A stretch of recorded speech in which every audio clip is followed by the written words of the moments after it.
தாய் தமிழ் உறவுகளுக்கு வணக்கம்.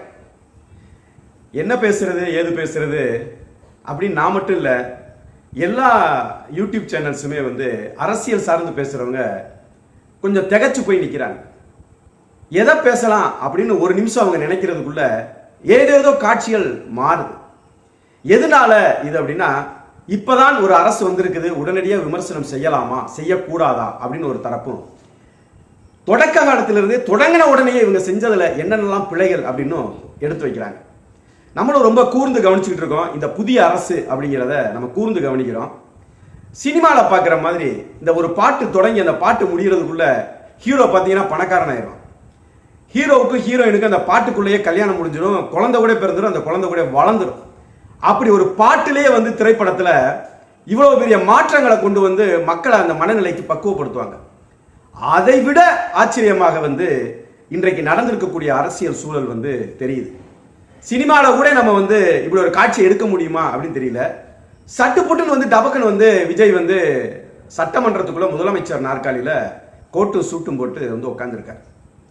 எப்பயுமே எளிதா கிடைத்த எது ஒன்றும் நிலையா இருக்காது அப்படின்னு ஒரு பொன்மொழி இருக்குது. அது நடந்துருமோ அப்படிங்கிற அச்சம் கூட மக்களுக்கு இருக்கு. ஒரு பக்கம் விஜய்க்கு வாக்களித்தவர்கள் வாக்களித்து விட்டு, அப்பாடா நம்முடைய ஹீரோவை கொண்டு போய் சட்டமன்றத்தில் முதலமைச்சரா உட்கார வச்சாச்சு அப்படின்னு மன நிறைவு அடைஞ்சிட்டாங்க. 234 பேர்ல 108 இடத்துல அவங்களை வெல்ல வச்சோமே, அவர்களெல்லாம் சரியானவர்களா அப்படியெல்லாம் அந்த சிந்தனைக்குள்ளே அவங்க போல. அவங்க என்ன செய்யணும்னா, முதலமைச்சர் அவர் போய் உட்கார்றத டிவியில பார்த்து மகிழணும், சமூக வலைதளங்கள்ல பார்த்து மகிழ்ச்சிடணும். அப்பாடா நாம திரையில பார்த்து ரசித்த ஒருவரை முதலமைச்சர் ஆக்கியாச்சு அப்படிங்கிற நிறைவோட மக்கள் கடந்து போயிட்டாங்க. விஜயும் எப்பயும் உள்ள அந்த பாரம்பரியத்தெல்லாம் உடைச்சு போட்டுட்டு கோட்டு சூட்டோட போய் அங்க போய் உட்காந்துட்டார். பரப்புரையில கட்சி ஆரம்பிச்சு இருந்த விஜய் ஒரு சீருடையிலையும், அந்த தேர்தல் எண்ணிக்கைக்கு பிறகு அவர் முதலமைச்சர் ஆனதிலிருந்து அவருடைய உடையையும் அவர் மாத்தி கொண்டது ஒரு சில உளவியல் ரீதியா மக்களை இவங்க பக்குவப்படுத்துறாங்களோ அப்படின்னு கூட தோணுது. இப்ப 108 பேர்த்துல ஒன்னு திருச்சி கிழக்கு, அதை விட்டுங்க 107, ஒருத்தர் சபாநாயகரா போயிட்டார். இப்படி பல விஷயங்கள் ஒன்று வழக்குல இருக்கு. இப்படி எல்லாம் போக இந்த 107 பேரும் இன்றைக்கு சட்டமன்றத்தில் இருக்கிறாங்க. முதல்ல எத்தனை பேரை அமைச்சராக்கலாம் அப்படின்னு கொண்டு உட்கார வச்சுட்டு, நமக்கு என்னவோ பார்வைக்கு என்ன தெரியுதுன்னா, அடுத்து இருக்கக்கூடிய இலாக்காக்கலாம் யாரை அமைச்சராக போடலாம் என்கின்ற திணறலோடு அவர்கள் இருக்கிறார்கள் அப்படிங்கிறது மட்டும் புரியுது. ஏன் அப்படின்னா, கட்சி ஆரம்பிச்சு 2 வருஷம், எடுத்த உடனே தேர்தலில் ஒரு இமாலய வெற்றி. அந்த வெற்றி கிடைச்ச உடனேயுமே உட்கார்ந்த உடனேயும் இன்னார் இன்னார் யார் யாரு, இவருடைய குணாதிசயங்கள் என்ன, இவர் என்ன படித்திருக்கிறார், இவர் இதற்கு தகுதியானவராங்கிறதெல்லாம் பார்க்கக்கூடிய அளவிற்கு கூட அவர்களுடைய அரசியல் காலம் இல்லை, நேரம் இல்லை, அந்த பக்குவம் இல்லை. அப்ப தேடுறாங்க, யாரை போடலாம், அவரை போடலாமா போடக்கூடாது, அவர் படிக்கலையே, அவர் பின்னால குற்ற பின்னணி இருக்கே, அவர் அந்த கட்சியிலிருந்து வந்தாரு, இவர் இந்த கட்சிக்கு போயிடுவாரா, இவர் விலை போயிடுவாரா, விலை போக மாட்டாரா, இப்படி எல்லாம் பல விதத்துல. ஏன்னா உங்களுக்கே தெரியும், எண்ணிக்கை முடிஞ்ச உடனேயும் யாரெல்லாம் வெற்றி பெற்றவர்களோ அவங்கெல்லாம் இரவோடு இரவாக எவ்வளவு நேரம் ஆனாலும் பணியூர் அலுவலகத்துக்கு வந்துடணும்னு ஒரு செய்தி வர்றப்பே நம்ம தெரிஞ்சுக்கணும்.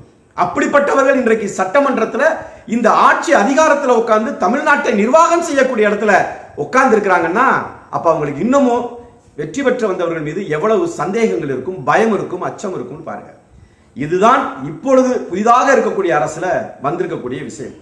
காலையிலே வந்துடுறாரு, மதிய உணவு கூட நண்பகல் உணவு கூட அவருடைய மேஜையிலே உட்கார்ந்து சாப்பிட்றாரு, மாலை 4:30 மணிக்கு தான் எந்திரிச்சு போறாரு. இப்படி எல்லாம் பல விஷயங்கள் பேசினாலும் மதுக்கடைகள் 217 கடைகள் அடைக்கப்படப்படுகின்றன, நேரங்கள் குறைக்கப்படுகின்றன. 10 மணிக்கு மேல, அதாவது கடை திறக்காத நேரத்தில் எங்கேயுமே மது விற்பனை கூடாது. இதெல்லாம் எவ்வளவோ சொன்னாலும் வைத்தாலும் எல்லாருமே ஆரம்பத்தில் அப்படிதான் இருப்பாங்க, போக போக தான் தெரியும். இப்ப போன திமுக ஆட்சியில் கூட பாத்தீங்கன்னா நமக்கு நல்லா தெரியும். வந்த உடனே பாத்தீங்கன்னா அப்படி இப்படின்னு காமிச்சாங்க. ஒரு அம்மா உணவகம் அடித்து நொறுக்கப்பட்டது, உடனே போய் அதெல்லாம் அப்படி செய்யக்கூடாது, அம்மா உணவகம் இருக்கட்டும், தூக்கி திரும்ப ஜெயலலிதா படத்தை வைங்க, அப்படி இப்படிலாம் காட்சிகள் இருந்துச்சு. ஆனா அது கடைசியில கழுத தேஞ்சி கட்டருமான கதையா என்ன ஆச்சுங்கிறது நமக்குமே தெரியும். இதுதாங்க தாவேக்கா.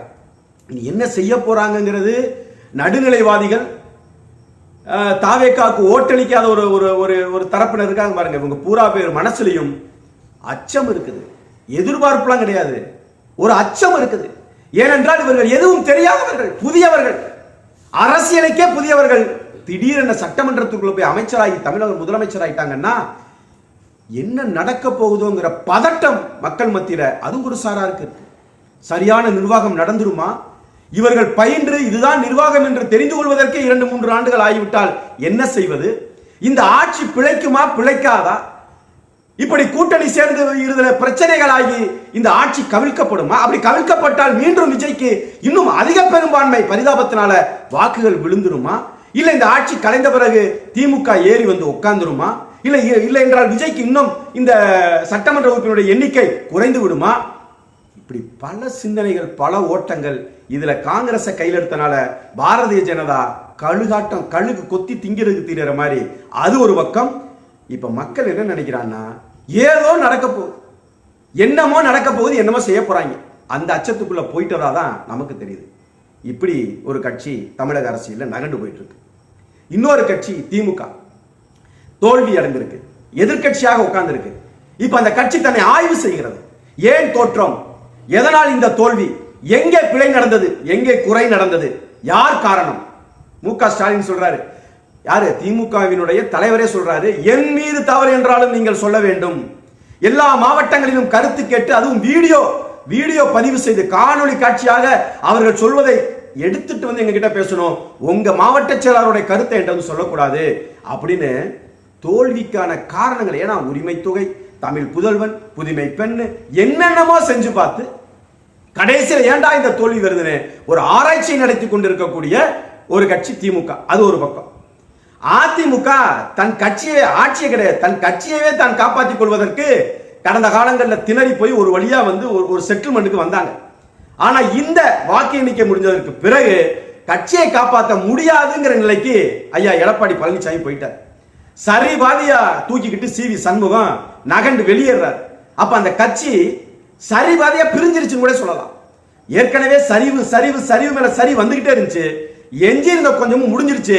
இனி இதை சுக்கா உடைக்கிற பாரதிய ஜனதா கூட இப்ப என்ன நினைக்குதுன்னா, இனி இங்க ஆளே இல்லையடா, இனி பழனிசாமியை தாண்டா வெளியேற்றணுங்கிற நிலைக்கு வந்துட்டாங்க. ஏன்னா பன்னீர்செல்வத்துல தொடங்கி அப்படியே செங்கோட்டையனுக்கு வந்து, செங்கோட்டையில இருந்து சி.வி. சண்முகத்துக்கு வந்து, வேலுமணிக்கு வந்து, இனிமேல் பேர் தெரியாத ஆளுங்க தான் உள்ள இருக்காங்க, இனி அவங்களதான் உடைச்சி எடுக்கணுங்கிற அளவுக்கு அதிமுக சுக்கா முடிஞ்சிருச்சு.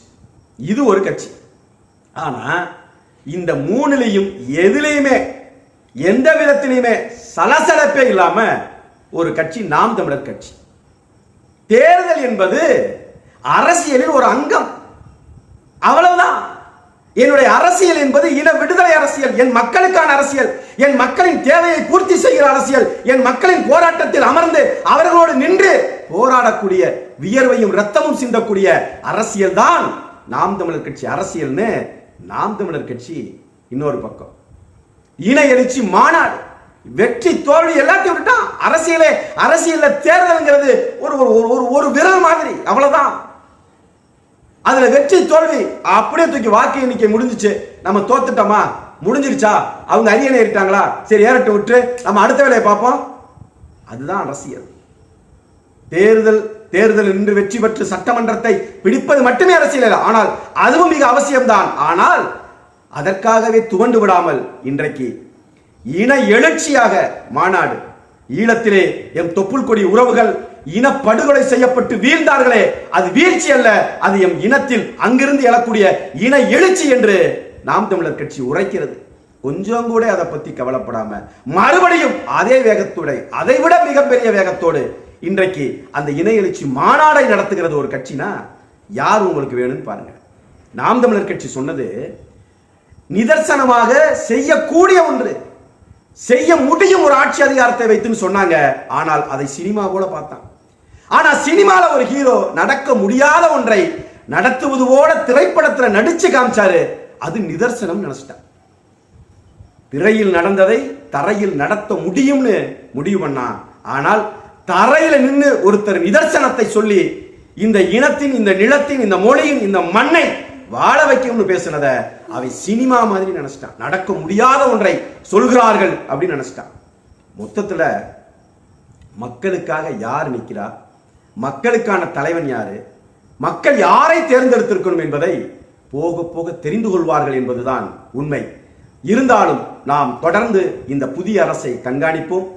நிறை குறைகளை சுட்டிக்காட்டுவோம். அதிலிருந்து நாம் தவறப்போவதில்லை. தேர்தல் வெற்றி தோல்வி என்பது ஒரு அரசியலை முழுமையாக நிர்ணயிக்கக்கூடிய ஒரு வெற்றி தோல்வி கிடையாது. அது ஒரு களம் கிடையாது, அதுவும் ஒரு களம், அவ்வளவுதான். பொறுத்திருந்து பாருங்கள் யார் மக்களுக்கானவர்கள் என்று. நன்றி, வணக்கம். இது சமர்க்களம், சமரசமற்ற தமிழ் தேசிய ஊடகம்.